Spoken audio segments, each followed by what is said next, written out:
25 para las 10 de la mañana. Bueno, hoy titulan todos los diarios en papel hoy. Hablan del paro, se hizo fuerte por falta de transporte, hubo actividad. Llamó la atención ayer que había mucho, más que otras veces. Y lugares abiertos, comercio, mucho abierto. Mucho abierto. Seguramente por la necesidad de ir a trabajar o como actitud política también. ¿Mm? De cualquier manera, la calle estuvo tranquila, pero bueno, con poco movimiento, porque el que dependía del tren, del subte, del colectivo, no tuvo la posibilidad de trasladarse. Una curiosidad, el Congreso estuvo ayer con la reunión esta tan importante, pero todos los senadores de Unión por la Patria no se presentaron como adhesión al paro. Bueno, hay estimaciones, esta que no sé cómo tomarlas, que dicen que exactamente un día de paro general en estos tiempos son 500 millones de dólares, más o menos. Bueno, para ver todos los matices que tiene esto, que tiene para todos los gustos, vamos a molestar a Carlos Rucauf. El doctor Rucauf fue de Ramos. Yo no sabía que había nacido en Ramos, en el oeste. Ramos Son Mejía. bravos los de Ramos. Sí, sí. Muy Del oeste. rockeros, muy rockeros también. Bueno, que fue, bueno, vicepresidente, gobernador, nos recordamos, ministro de Relaciones Exteriores, mira, canciller, diputado nacional, embajador argentino en Italia y también ministro del Interior, todas esas cosas. Carlos, buenos días. ¿Qué tal, Cholo? Qué placer escucharte. Decime, Carlos, ¿cuál es tu análisis de lo ocurrido ayer, que tenés mucho peronismo encima para hablar de esto? Bueno, el primer análisis es que todo el mundo discute el paro y nadie discute la ley. Es interesante y yo creo que es una demostración de que en realidad el paro no está pensando en la ley, porque si no se discutirían los artículos de la ley, dirían acá se perturban los trabajadores. Yo veo cosas en las redes que además son mentiras y vale la pena aclarar. Primero, todos los trabajadores tienen que quedarse tranquilos porque no es verdad que se acaba la indemnización. La indemnización por despido es la misma de siempre, la que fue motivo de la Ley de Contrato de Trabajo de 1974, promulgada por un presidente llamado Juan Domingo Perón. En segundo lugar, tampoco se modifica el sistema, como en muchos dicen en las redes, de protección a la mujer embarazada. Para nada. Siguen los 45 días antes, 45 días después, y además se le da a la mujer embarazada la posibilidad de irse del trabajo nada más que 10 días antes y sumar 80 después para cuidar al bebé. Es una decisión realmente muy buena. Y hay otra cosa muy importante para los verdaderos trabajadores, que son los trabajadores independientes que hasta ahora no pueden desarrollarse. ¿A qué llamo yo trabajadores independientes? Un electricista, un pintor, un cerrajero, un cortapasto, gente que, un pintor, que cuando tomaba 2 o 3 colaboradores después le hacían juicio. Yo tengo acá un vecino, Alejandro, que tiene una cerrajería que se llama Punta Palermo, que al tipo lo fundieron con los juicios. En cambio ahora, hasta 5 colaboradores de un trabajador independiente pueden armar un sistema de locación. Entonces, todos esos pequeños trabajadores, que además son creadores de oficio. ¿Ustedes vieron todo lo que están escuchando, que no se consiguen plomeros, electricistas? No, tenés razón. Bueno, porque los viejos no le pueden enseñar a los jóvenes, porque los meten a los jóvenes, después le hacen un juicio y le liquidan, como a este vecino mío, 2 autos, o a un jardinero que yo conozco, le liquidaron su única chata a los 2 tipos que cortaban el césped para él. Entonces, esta industria del juicio jodió a mucha gente y ahora... Ahora, perdóname, Carlos, antes de seguir, ¿la prueba también puede ser más larga para que uno pueda llegar a conocer a quien tiene?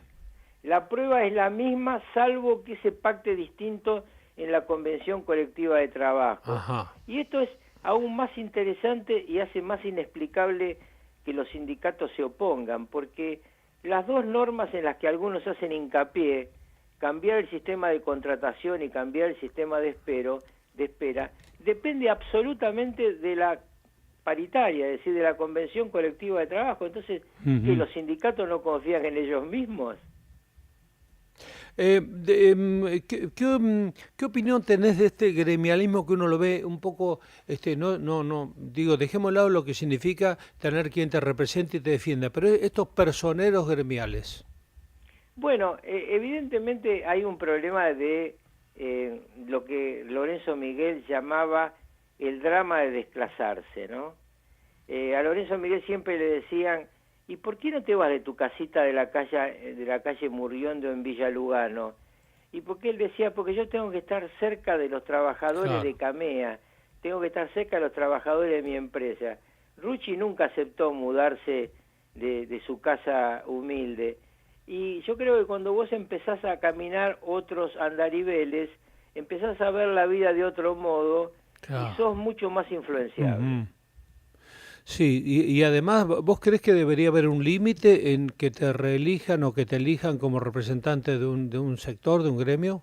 Sí, yo creo que es muy importante que haya mandatos como hay mandatos para los cargos electivos en general. Eh, en todo caso, tampoco este tema me obsesiona, porque todos sabemos que cuando un aparato está bien afianzado ponen un testaferro. Has estado en todos los puestos de la política, o en muchos. ¿Qué opinás que se denomine a una mayoría, no todos, casta? Bueno, de hecho hay en eso el eje central de la campaña electoral de Milei. Milei apuntó a dos objetivos y esos objetivos apuntó además a los jóvenes. Cuando yo te contaba lo del jardinero, Mm, que lo arruinaron, le sacaron la chatita, dos tipos que cortaban el pasto para él, esto es una cosa muy común en provincia de Buenos Aires, ver trabajadores que son víctimas de la industria del juicio. Te doy un ejemplo. Hace varios años, un Cadi para la gente explicarle en general, es un señor que trabaja en las canchas de golf llevando palos, ujú. explicándole a los clientes cosas, limpiando el lugar, etcétera. Bueno, esos Cadis siempre fueron, que eran miles en la provincia de Buenos Aires, trabajadores independientes. Hace unos años hizo un juicio que tuvo leading case en la Corte Suprema de la provincia y se le cobró indemnización en relación de dependencia al Club San Andrés. Resultado, ningún club más dejó entrar a los Cádiz que trabajaban. Miles de pibes perdieron el puesto de Claro, trabajo, el lugar de claro. aprendizaje. Hay varios profesionales del golf argentino que brillan por el mundo que fueron ante Cádiz, aprendieron ahí porque eran gente humilde que podía acceder a ese juego solamente trabajando para alguien ¿Cómo que no? tenía los palos y que le permitía Ujú. usarlos en su tiempo libre.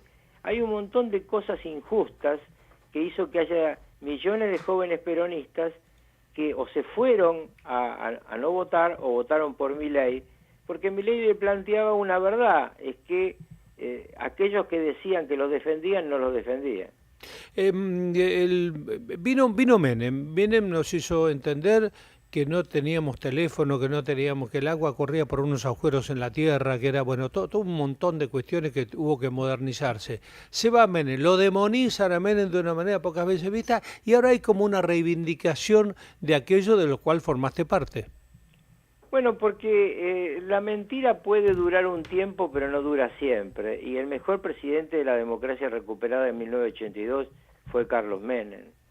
Yo siempre doy un ejemplo para los jóvenes que no lo pueden saber porque viven en la época del teléfono celular, pero mi abuelita se murió sin haber podido tener un teléfono en su casa. Estuvo pidiendo durante 23 años el teléfono fijo, que es lo único que había en esa época, y se murió sin tenerlo. ¿Cuánto costaba la diferencia de tener o no teléfono en un departamentito, no? Absolutamente, un departamento de $20.000 costaba 30.000 con teléfono. Claro. Bueno, Carlos, ¿qué es de tu vida hoy? Bueno, yo me dedico ahora a hacer análisis político nacional e internacional, trabajo para varios medios de acá y del exterior, tanto en forma audiovisual como escribiendo. Acá prácticamente escribo en todos los medios gráficos, escribo en algunos medios gráficos de habla hispana del exterior. Así que me he reconvertido en analista de la realidad. Hace ya muchos años, 20 años que dejé la política, y toda mi pasión está en tratar de explicar la realidad en la forma más clara posible para que la gente entienda lo que pasa. La última, ¿está dentro de los derechos que como representante de la provincia o como un senador adhieras a un paro? Como mínimo es extraño. Sí, es una forma de hacer política. Yo quiero explicar que el principal problema que tiene la oposición en la Argentina es que está absolutamente desperdigada. Entonces hay algunos que se juntan con la CGT a ver si arman un polo. La misma CGT que quería armar el albertismo, ¿se acuerdan? Sí, claro, no les daba el tipo, ¿no? El tipo no daba para nada, pero bueno, lo intentaron. Cristina sigue teniendo la mayoría en el kirchnerismo y seguramente va a manejar ese espacio, pero los senadores, la CGT, etcétera, algunos gobernadores se mueven para intentar ver si se arma un espacio nuevo. Cuando Alfonsín ganó la elección presidencial del comienzo de la democracia, el peronismo en ese momento armó la renovación con jóvenes, éramos todos muy jóvenes, y lo que llamábamos el Paragua, que era Cafiero, que era más viejo que nosotros, y entonces se volvió a ser una fuerza política. No se va a convertir en una fuerza política mirando al pasado. ¿A quién ves con capacidad para liderar el peronismo de aquí? No digo hoy ni mañana. No, debe haber un montón. Lo que pasa es que hasta que el conjunto no lo acepte, no existe un liderazgo. El liderazgo se construye. Por ahora, en el kirchnerismo, que es un sector del peronismo, claramente Cristina es imbatible. ¿Y los gobernadores? Los gobernadores tienen que asociarse, buscar un mínimo común denominador, pero vos fíjate esto, los gobernadores radicales, que son el eje de la reconstrucción de la Unión Cívica Radical, no se pusieron de acuerdo y pusieron de presidente del partido a un outsider, porque en realidad Lustó viene de la mano a la política de la mano de Felipe Solá y Cristina Kirchner. Ministro de Producción era, ¿no? Fue ministro, fue presidente del banco de la claro, provincia, claro, y sí, fue el creador junto a Cristina Kirchner de la 125. En lugar de decirle a Cristina hay que bajar el gasto, le dijo vamos a sacarle más a los productores. Claramente los gobernadores peronistas, los gobernadores radicales van a tener que construir algo propio. Carlos, un abrazo, bueno encontrarte. Al contrario, Cholo, el placer es mío, hasta siempre. Bueno, Carlos Rucauf, que fue, como decíamos, vicepresidente, gobernador, ministros varios, diputado nacional, canciller argentino. Hablo desde Mendoza, del departamento de Las Heras. De acá de la provincia de Santa Fe, Rogelio. Soy Miriam de Avellaneda. Soy Gustavo de Chacarita. En toda la Argentina, Un vínculo de información y entretenimiento. Radio Nacional. Tu radio. Hola, ¿qué tal? ¿Cómo les va? Soy Gustavo Vergara y como siempre los invito de lunes a viernes